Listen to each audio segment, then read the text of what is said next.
ನಮಸ್ತೆ ವೀಕ್ಷಕರೇ, ಶ್ರೇಯಸ್ತು ಕಿಚನ್ಗೆ ಸ್ವಾಗತ. ಇವತ್ತು ನಾನು ಇನ್ನೊಂದು ರೀತಿಯ ಸಲಾಡ್ನ ತೋರಿಸ್ತಾ ಇದ್ದೀನಿ. ಇಲ್ಲಿ ಕೆಂಪು ಕಲರ್ ರ್ಯಾಡಿಶ್ ತಗೊಂಡಿದ್ದೀನಿ. ಇದನ್ನು ಚೆನ್ನಾಗಿ ವಾಶ್ ಮಾಡಿ ಕಟ್ ಮಾಡ್ಕೊಳ್ತಾ ಇದ್ದೀನಿ.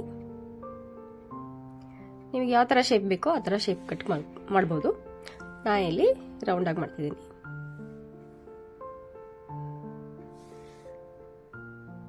ಇದು ತುಂಬ ಚೆನ್ನಾಗಿರುತ್ತೆ. ಹಾಗೆ ಇಲ್ಲಿ ಕುಕುಂಬರ್ ತೊಗೊಂಡಿದ್ದೀನಿ, ಅದನ್ನು ಕಟ್ ಮಾಡ್ಕೊಂಡಿದ್ದೀನಿ. ನೆಕ್ಸ್ಟು ಟೊಮೆಟೊ ಹಣ್ಣನ್ನು ತೊಗೊಂಡಿದ್ದೀನಿ, ಅದು ಬೀಜನ ತೆಗ್ದು ಕಟ್ ಮಾಡ್ತಾ ಇದ್ದೀನಿ.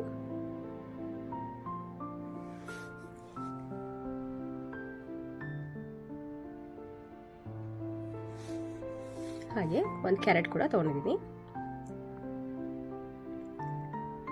ನಿಮಗೆ ಇದರಲ್ಲಿ ಬೇರೆ ಬೇರೆ ಯಾವ ವೆಜ್ಜಸ್ ಬೇಕೋ ಹಾಕೋಬೋದು.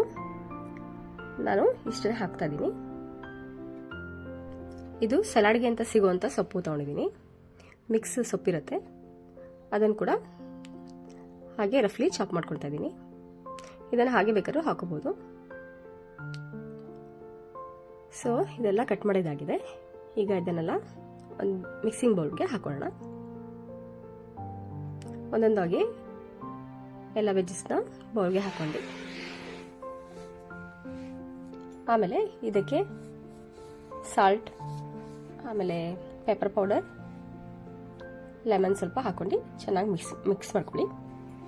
ನಿಮ್ಗೆ ಬೇಕಿದ್ರೆ ಇಲ್ಲಿ ಇದಕ್ಕೆ ಡ್ರೆಸ್ಸಿಂಗ್ಗೆ ಬೇಕಾದರೆ ಕರ್ಡ್ ಕೂಡ ಹಾಕೋಬೋದು, ಮಯೋನೈಸ್ ಕೂಡ ಹಾಕೋಬೋದು. ಇಲ್ಲ ಬೇರೆ ಯಾವುದಾದ್ರೂ ನೀವು ನಿಮ್ಮ ಆಪ್ಷನ್, ನಿಮಗೆ ಟೇಸ್ಟಿಗೆ ತಕ್ಕಂತೆ ಹಾಕೊಳ್ಳಿ. ಹಾಗೆ ಬೇಕಿದ್ರೆ ಚೀಸ್ನು ಇದಕ್ಕೆ ಹಾಕಿ ಸ್ವಲ್ಪ ಹೀಟ್ ಮಾಡ್ಕೊಬೋದು. ಅದು ತುಂಬ ಟೇಸ್ಟಿಯಾಗಿರುತ್ತೆ. ಯಾರ್ಯಾರು ಮಕ್ಕಳು ತರಕಾರಿ ತಿನ್ನೋಕ್ಕೆ ಇಷ್ಟಪಡಲ್ವೋ ಅವ್ರಿಗೆ ಈ ಥರ ಎಲ್ಲ ಚೀಸು ಮಯೋನೈಸ್ ಎಲ್ಲ ಹಾಕೊಂಡು ಕೊಡ್ಬೋದು. ತುಂಬ ಎಂಜಾಯ್ ಮಾಡ್ತಾರೆ. ನೀವು ಒಂದ್ಸಲಿ ಮಾಡಿ ನೋಡಿ, ಹೇಗಿತ್ತು ಅಂತ ಕಾಮೆಂಟ್ ಸೆಕ್ಷನ್ ತಿಳಿಸಿ. ಹೊಸದಾಗಿ ಯಾರಾದ್ರು ನೋಡ್ತಾ ಇದ್ರೆ ನನ್ನ ಚಾನಲ್ನ ಸಬ್ಸ್ಕ್ರೈಬ್ ಮಾಡಿ, ಲೈಕ್ ಮಾಡಿ, ಶೇರ್ ಮಾಡಿ. Thank you for watching.